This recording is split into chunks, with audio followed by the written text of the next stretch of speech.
queridos, mais uma vez estamos juntos aí no Upper Chamber, queimando na expectativa daquilo que Deus vai fazer e que Ele vai compartilhar no nosso coração. E antes da gente começar, né, eu falei que a gente está virando youtuber.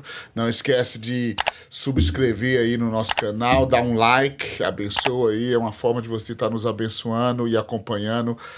Nós temos recebido vários irmãos falando sobre o canal, falando sobre o podcast, e isso tem nos encorajado muito, até as críticas, até aqueles que falam, isso é heresia. Obrigado por você falar, nos abençoa muito ouvir aquilo que você pensa, aquilo que está no teu coração, e o nosso desejo é de alguma forma servir você, né? E cada vez que nós fazemos um episódio, né, é como gerar algo na expectativa de que vai abençoar a sua vida, que vai abençoar você. Hoje eu trouxe um convidado aqui do Fogo Repreprer, é o pastor Fabrício Rocha, né, muito precioso, um amigo nosso lá, pastor da Cathedral of Faith, né? Seja bem-vindo, pastor.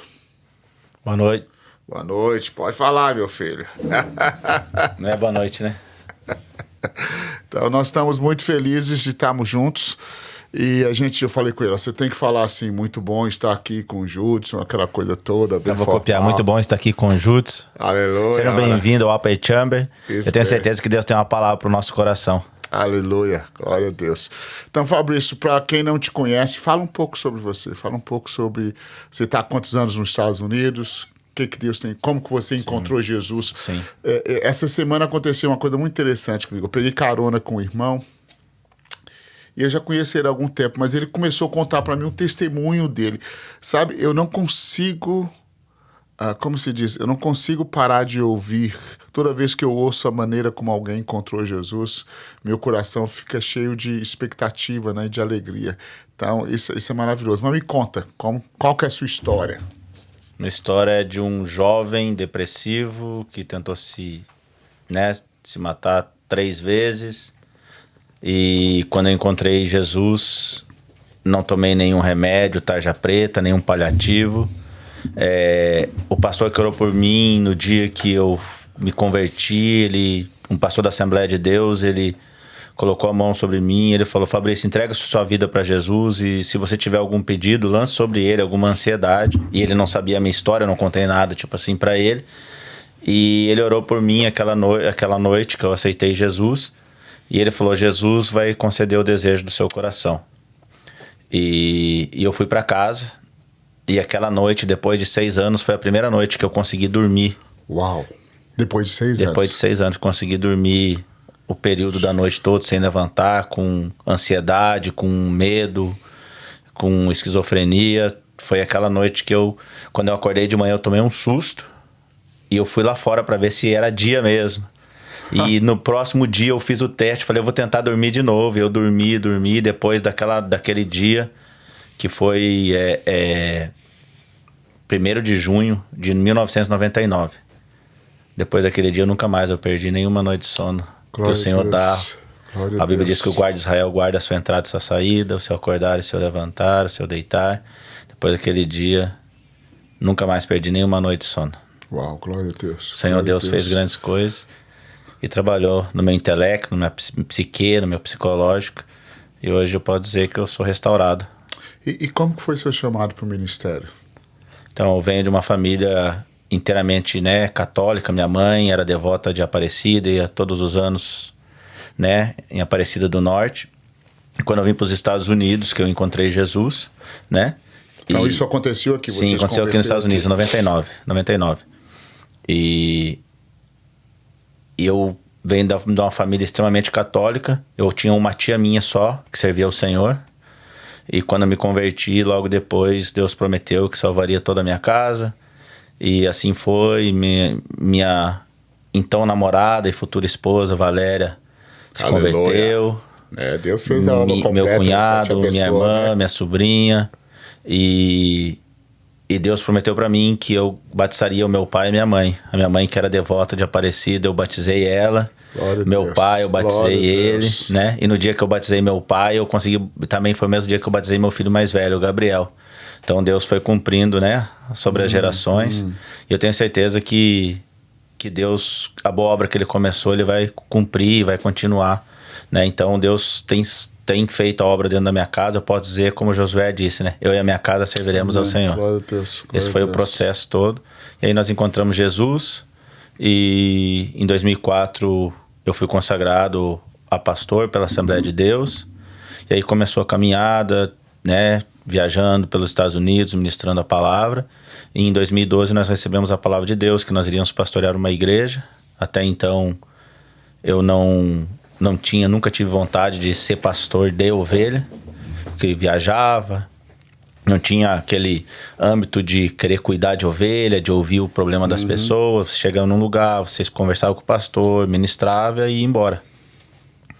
Em 2012 Deus falou fortemente com a gente e só cumpriu uma promessa que eu e a Valéria, nós estávamos em Washington DC em 2006, a Valéria estava grávida do nosso segundo filho, do Felipe. Nós estávamos saindo da Casa Branca, foi alguns anos depois do atentado de 11 de setembro, e ao redor da Casa Branca tinha muito polícia. Nós saímos da Casa Branca, estávamos no Memorial do Lincoln, que é atrás da Casa Branca, ali tem uma praça, e estava muito cheio de policiais, e de repente nós estávamos na praça, a Valéria grávida, a minha família estava caminhando na frente, a Valéria um pouquinho mais devagar, e de repente quando nós colocamos o pé na praça, eu vi uma mulher que estava com um sobretudo muito longo, uma mulher clara, e eu vi ela do outro lado da praça e andando na nossa direção. E eu falava, Valéria, aquela mulher tá vindo na nossa direção. E a Valéria falou, tá cheio de gente aqui, tá cheio de polícia, você tá vendo coisa. E de repente, quanto mais nós andávamos, mais ela ia se aproximando. E ela saiu de um lado da praça e ela veio. E quando eu e a Valéria chegamos, ela colocou a mão nos nossos ombros, começou a profetizar em inglês. E ela falou, quando vocês colocaram o pé na praça, Deus falou pra mim, ali vai um casal de pastores. Uau! E no ventre da sua esposa tem um menino. Uau!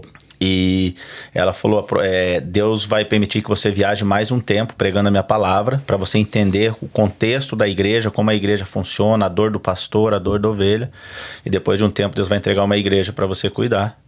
E aí ela fez com que nós ajoelhássemos na praça. Eu me ajoelhei com a Valéria, só que eu ficava com um olho aberto e outro olho fechado. Um olho nela e o outro na polícia. Com temor. E daqui a pouco ela começou a falar em línguas estranhas. Chegou muito polícia na praça. Muita polícia. E aí eu comecei a ficar com temor.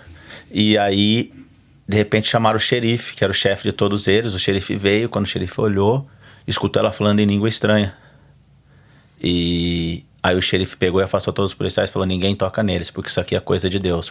O xerife era crente. Uau! Foi ali que aconteceu. E depois de 6 anos, essa palavra, em 2012, veio se cumprir. Glória a Deus. Nós começamos a pastorear e estamos continuando, né? Cuidando das ovelhas que Deus confiou ao nosso cuidado.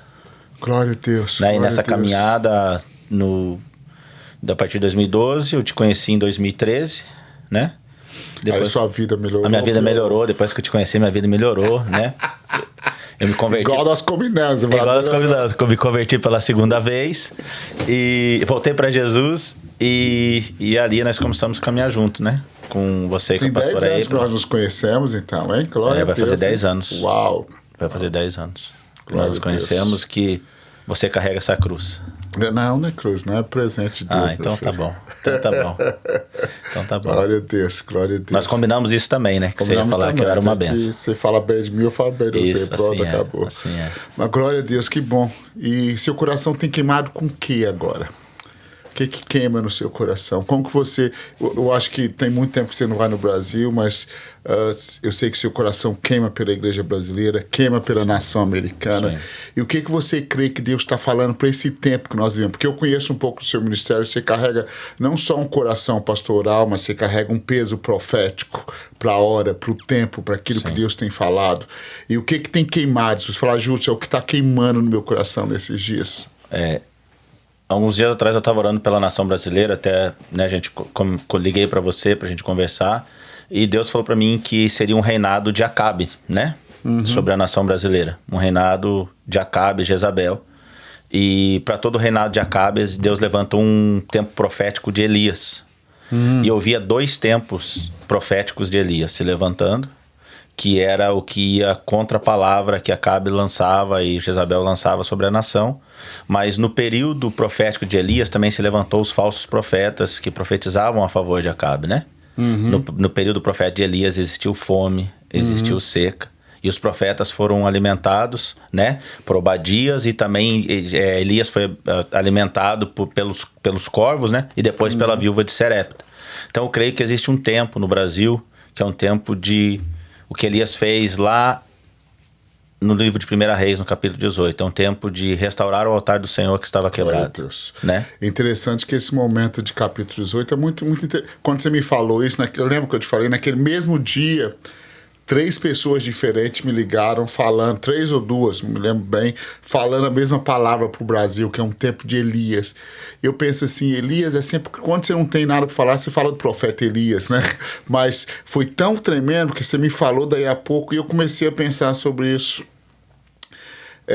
Quando Deus levanta Elias, Deus levanta, ao mesmo tempo a terra está sofrendo, sim, os céus estão fechados, mas uma coisa que eu lembrei, que eu falei isso há mais de 20 anos atrás, que no tempo de Elias, Jezabel perseguia os profetas e queria matar os profetas, e os profetas tinham que correr, ou esconder na caverna, ou fugir para algum lugar, mas ao mesmo tempo Deus levantou um homem chamado Obadias. Eu já falei sobre isso tantas vezes, né? Obadias significa aquele que adora, né? Amém. E mais do que nunca, parece que o Espírito Santo está chamando a igreja para um nível de adoração, para um nível de profundidade, para um nível... Eu creio que essa atmosfera de adoração alimenta a igreja nesse momento que a igreja vive, não só no Brasil, como no mundo, né? Sim, porque a gente tem visto também que ao redor do mundo... Geralmente, principalmente na América do Sul e na América Central, o que está predominando hoje é um governo contrário a tudo aquilo que a palavra de Deus tem estabelecido. E nós sabemos que o final dos tempos diz isso, né? Uhum. Mas ao mesmo tempo, quando é como o povo que estava no Egito. Quanto mais Faraó lhes oprimia, mais o povo se multiplicava, o povo se fortificava. Aleluia. Então talvez esse seja o momento da igreja brasileira, não que a igreja brasileira esteja fraca, mas talvez seja o momento da igreja brasileira se multiplicar e se fortificar na graça e no conhecimento do Senhor. Exatamente. Eu creio, e essa palavra, uma das coisas que veio muito forte no meu coração, é que esse ano é o livro de Êxodo. A gente está lendo o livro de Êxodo. Sim. E o nome Êxodo fala saindo para fora. E eu acho que Deus está nos tirando de uma escravidão. Ele está nos curando. E ao mesmo tempo que Deus está fazendo algo maravilhoso, há um peso, né? Sim. Há um peso na atmosfera, há uma guerra. E eu creio que essa guerra é vencida com adoração, confiando no Senhor, esperando Ele. Eu creio que vai ser um tempo maravilhoso. Eu creio que vocês que estão nos assistindo, a gente tem falado sobre isso. Nós cremos que ao mesmo tempo que o mundo está sendo sacudido, Deus está nos preparando. Aquela época de Faraó, né? A primeira coisa que Faraó fez quando ele descobriu que havia uma palavra para a libertação do povo, Faraó começou a oprimir eles através de mandando eles fazerem mais palha, né? Sim. Produzir ou trazer mais palha, né? E uma das coisas que eu não sei se eu falei com você isso, mas uma das coisas que o Senhor colocou muito no meu coração é que a palha em Babilônia, em Babel, era aquilo que eles usavam para se dar bem, para fazer o seu nome conhecido, né? Sim. A palha no Egito, ela é requisito, você era obrigado a fazer aquilo para construir. Mas a palha no reino de Deus, ela é destinada a ser queimado, né? E eu creio que nesses dias, Deus está nos tirando um apego àquelas coisas que são palha. Ao mesmo tempo que o Faraó está falando, eu vou dar palha, o Senhor está falando, não, calma aí. Nosso coração está em coisas eternas. Eu creio que a igreja vai amadurecer nesses próximos anos de uma forma muito forte. Sim. Até você falou que a palavra êxodo, né? É que foram tirados para fora. E isso assemelha muito à palavra eclésia no grego, chamados para fora. Uhum. Então, tanto o livro de Êxodo como a palavra eclésia, que é a igreja, elas têm o mesmo sentido, né? E talvez, assim como foi o livro de Êxodo, né, que Deus tirou o povo do Egito, talvez Deus também esteja chamando a igreja, a sua essência, porque a essência da palavra igreja é chamados para fora. Então, Deus creio que nesse tempo Deus está chamando a igreja também a voltar à sua essência. Porque, como você disse, lá no Egito, quando eles saíram, né? Quando eles saíram, a Bíblia é muito clara, diz que Jacó desceu ao Egito com 70 pessoas da sua família. Então Jacó desceu ao Egito depois que José o convidou com 70 pessoas. E a Bíblia diz que quando eles saíram eram aproximadamente 600 mil homens de pé, fora mulheres e crianças, né? Alguns teólogos afirmam que era aproximadamente 3 milhões de pessoas, né? E o que me chama a atenção é que no dia que Deus tirou o povo depois de colocaram o sangue do cordeiro nos umbrais da porta, o anjo da morte passar. O que me chama a atenção é que a Bíblia diz que os egípcios iam e lhes davam presentes, roupas, prata, ouro. O faraó diz, leva o povo, vai embora, vai embora, vai embora. E o que me chama a atenção é que aquele povo, Deus falou que quando Deus tirasse aquele povo do Egito, ia tirar aquele povo com muita fartura e abastança. E isso aconteceu. E eles saíram do Egito praticamente ricos. Mas por quê? Porque 2 ou 3 ou 4 gerações antes deles... trabalharam como escravos no Egito. E como Deus, ele abençoou o seu povo, talvez ele tenha feito os egípcios pagar o povo de Israel com juros e correção monetária. De 3 ou 4 gerações, dizendo, os pais de vocês trabalharam e eles têm um crédito aqui comigo. E agora vocês vão colher aquilo que o pai de vocês colheu. Porque a Bíblia diz que a maldição vai até a 4ª geração, mas a bênção vai até 1000 gerações. Então, provavelmente, eles saíram de lá. Frutificando com os recursos que os pais deles criaram. Deus não deixa nada para trás. Nada. Né? A justiça do Senhor é violenta, né? Maravilhosa, nada. né? Então você que nos ouve, que está nos vendo, saiba de uma coisa, o que você plantar hoje, provavelmente os seus filhos colherão. Uau, isso é muito forte. Sim. Muito forte. Né? Eu acho muito linda aquela parte quando eles estão saindo do Egito, que Moisés, a Bíblia diz assim, que Moisés leva os ossos de José. Ou seja, a geração anterior, muitas gerações antes, falou, sabe de uma coisa... Eu sei o que o Senhor vai fazer. Eu sei que o Senhor está fazendo. E essa geração lá na frente encontra a esperança quando eles olham para os ossos de José. Fala, sabe de uma coisa? Nós estamos andando em cima de uma palavra do que os nossos pais plantaram, do que os nossos pais fizeram. Eu acho que isso é maravilhoso. Isso é tremendo demais. Muito bom. Sim, sim. Né? E quando eles andam em cima da palavra que foi dada aos pais... Eles estão honrando a geração que veio antes deles. E honrando o Deus que lançou a palavra. Né? Porque a Bíblia diz que Deus não é um Deus de mortos, ele é um Deus de vivo. E depois que quando Deus se apresentou a Moisés, Deus não diz somente eu sou. Ele diz eu sou o Deus de Abraão, Deus de Isaac e o Deus de Jacó. Deus não é um Deus de mortos, Deus é um Deus de vivos. Porque Abraão, Isaac e Jacó, depois que morreram e foram, como diz Jesus na história do rico lá, estavam no seio de Abraão, né? Eles continuavam vivos no coração do Senhor, né? Então a palavra de Deus ela é muito clara, que Deus é um Deus de vivos. E eles saíram com a palavra que foi lançada sobre os pais, honrando a promessa feita aos pais. Então também, como os pais devem semear na vida dos filhos, os filhos também devem honrar os pais. Isso aí faz, né, uma conjunção das palavras muito... Isso que aconteceu no Egito. Verdade, verdade. Isso é algo fascinante, porque sempre que Deus faz algo maravilhoso, ele usa mais que 1 ou 2 gerações. Né? Ou seja, nenhuma geração tem tudo nela só. Sim. Nós precisamos dos nossos pais, nós precisamos até mesmo dos erros dos nossos pais para nos ajudar. Ou seja, a transparência dos nossos pais. Por isso que na Bíblia você encontra até os erros dos pais colocados ali, porque aquilo nos inspira e nos ensina e nos ajuda. Não existe uma geração completa. Essa geração sempre precisa ou da próxima ou do legado que a geração anterior deixou, né? Sim. E eu creio que o momento que a gente vive hoje, eu não sei se eu estou certo, mas eu creio que o Senhor está chamando a igreja para amadurecer. Eu acho que nós vamos entrar num tempo de muita oração, de muita adoração, de muita profundidade, de muita sede pelo manifestar da glória de Deus. Hoje eu estava lendo, tem um amigo meu que está escrevendo um livro, chama... Depois eu vou fazer propaganda do livro dele, Fábio Coelho. Eu estava lendo um livro que ele vai lançar aqui há algum tempo, e tem uma frase que ele coloca ali que define o ministério profético. Ele fala que define o profeta como um amigo de Deus. E na sua essência, né? E eu fico pensando, nós precisamos de uma igreja nesses dias que tenha amigos de Deus. Homens, e eu penso quando a Bíblia fala que Moisés era amigo de Deus, a Bíblia fala de vários homens na Bíblia que eram amigos de Deus. E eu creio que a igreja nesses dias, ela vai ser curada por uma igreja que conhece o coração de Deus, uma igreja profética, uma igreja que entende o que o Senhor está movendo, para onde que o Senhor está indo, o que o Senhor está fazendo, como que o Senhor está movendo. E uma das coisas que está no meu coração, quando eu sentei, que veio muito forte, nós precisamos de amigos de Deus. Sim. Porque o amigo de Deus, ele conhece o coração de Deus. O amigo de Deus, ele não está nem aí porque os homens dizem, ele não está nem aí porque as pessoas acham, ele quer saber o que está no coração do Senhor.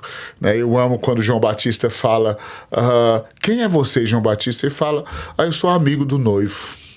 Em outras palavras, é isso que eu sou amigo do noivo, é o que me inspira, é o que eu sou amigo do Cordeiro.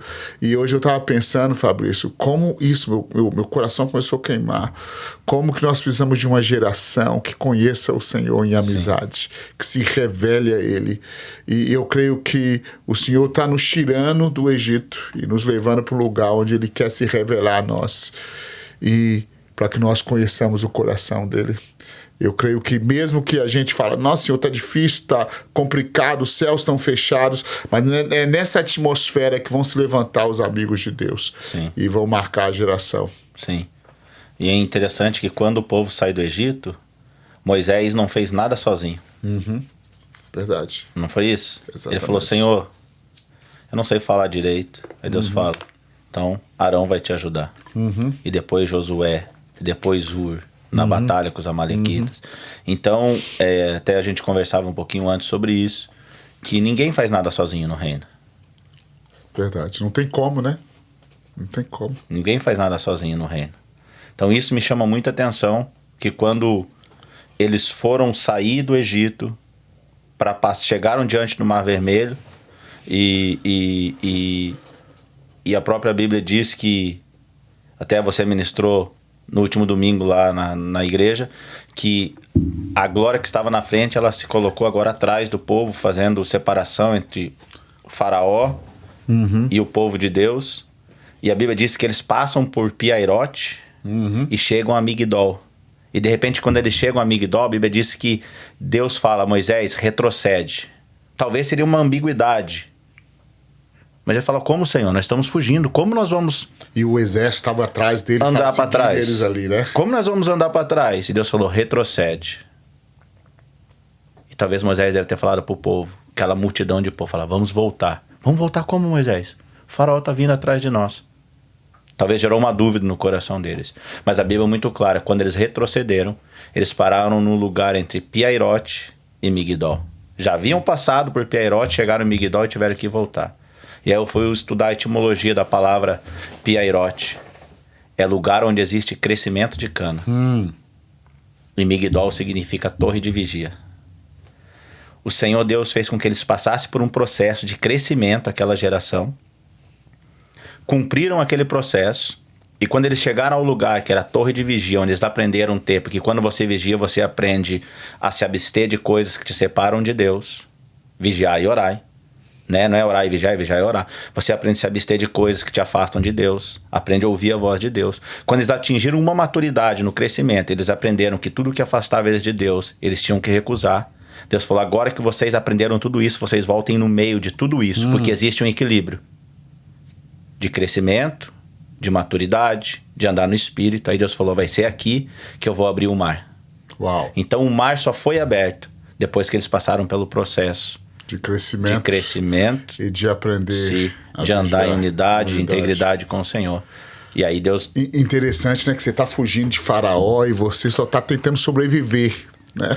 Eu acho que enquanto a gente não percebe, são nesses momentos que a gente cresce muito mais. São nesses momentos que Deus nos leva a crescer e amadurecer, né? Eles estavam fugindo, tentando sobreviver, tentando viver a vida, tentando respirar, daí a pouco eles não percebem, mas eles estão amadurecendo e crescendo no Senhor. Sim. Eu acho que isso é fascinante, isso é maravilhoso, né?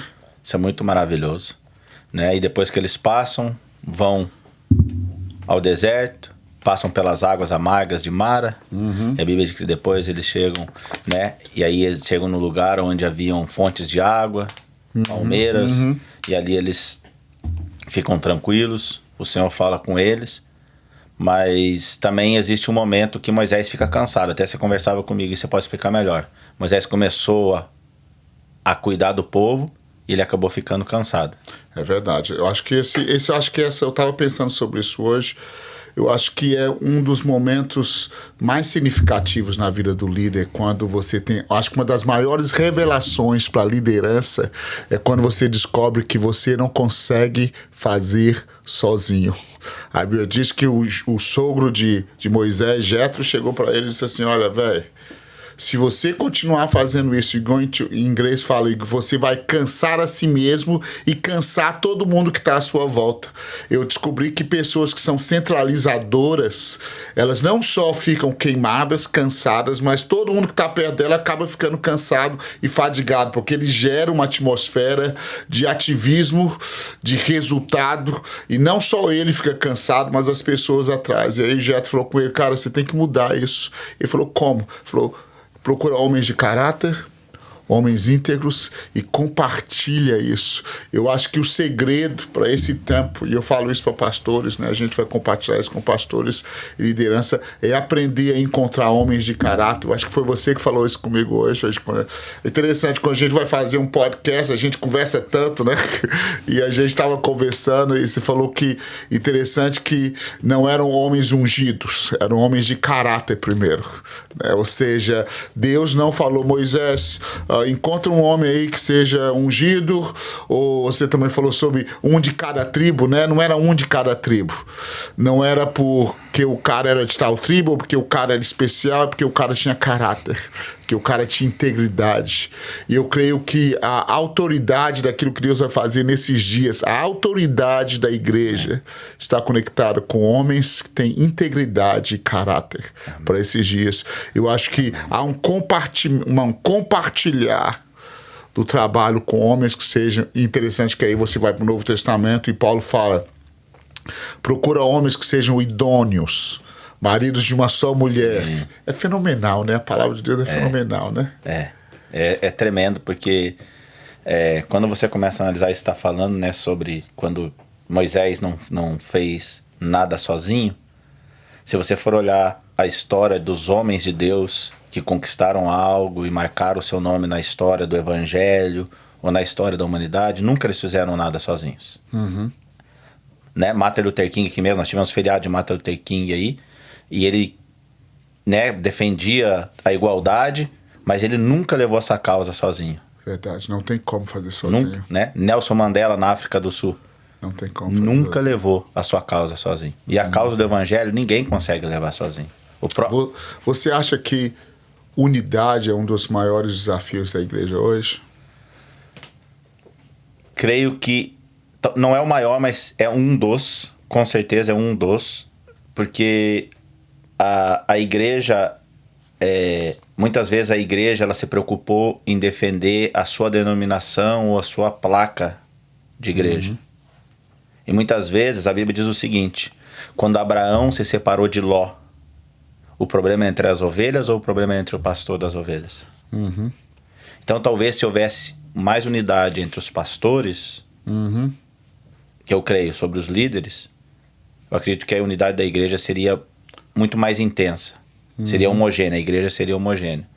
Né? Independente se você é pentecostal, do reteté, ou se você é tradicional, isso independe. Porque nós estamos caminhando para o mesmo céu, cremos no mesmo Deus.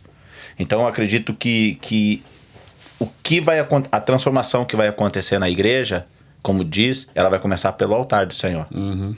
Assim como o juízo, Ezequiel diz que o juízo vai começar pelo altar, eu acredito que a transformação da igreja, ela vai iniciar também pelo altar do Senhor. Uhum. Né? Eu acredito muito nessa palavra, que é transformação, revelação, a igreja voltar à sua essência, como Atos dos Apóstolos. Eu acredito, que eu até falava um pouco sobre isso, que a igreja vai voltar à sua essência.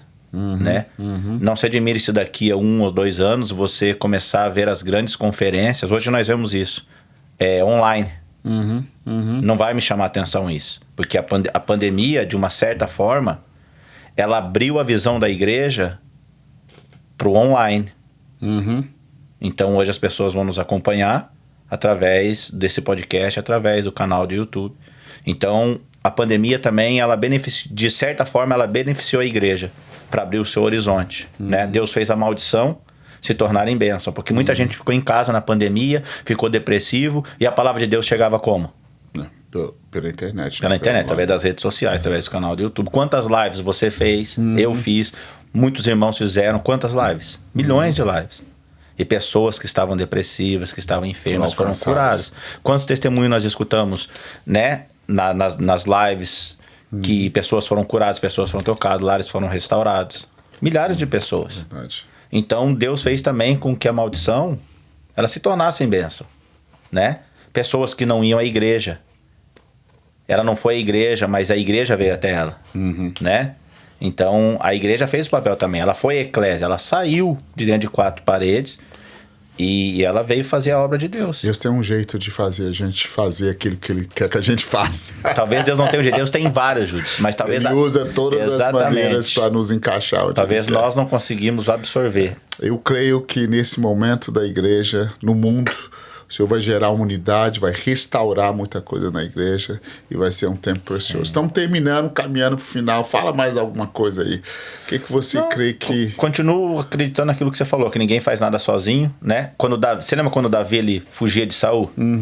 A Bíblia diz que ele foi e ficou na caverna e de repente homens endividados, procurados pela lei, homens de caráter duplo, fugiam de Saul e se juntaram a Davi. E Davi se tornou o líder deles, né? A início eram 300, depois viraram 600, e a Bíblia lista esses homens como valentes de Davi. Né? Então, Davi, quando ele recebe o chamado de Deus para se tornar rei, alguns dizem com 13, outros dizem com 17 anos, a grande questão é a seguinte: Davi, quando recebeu de Deus, ele não começou a reinar no palácio. Quando Davi entrou no palácio, ele entrou como um jovem tocador de harpa para trazer alento e relento para a alma de um rei que estava fora dos caminhos do Senhor, para que o espírito maligno pudesse se apartar de Saul. Então Davi ele entrou no palácio como um simples serviçal, mas como um adorador. Não existia ninguém no palácio capaz de trazer alento para a alma de Saul. Mas a Bíblia diz que quando eles procuraram, alguém disse: existe um jovem, filho de Jessé, valente, guerreiro, sisudo em palavra, homem que não teme o mal e, acima de tudo, o Senhor é com ele. Quando Davi começa a reinar, os seus primeiros súditos foram aqueles homens que eram procurados pela lei na caverna. E Davi se tornou líderes deles. E nós sabemos que a história daqueles homens, depois que eles se juntaram a Davi, foram um dos homens mais valentes que a terra conheceu.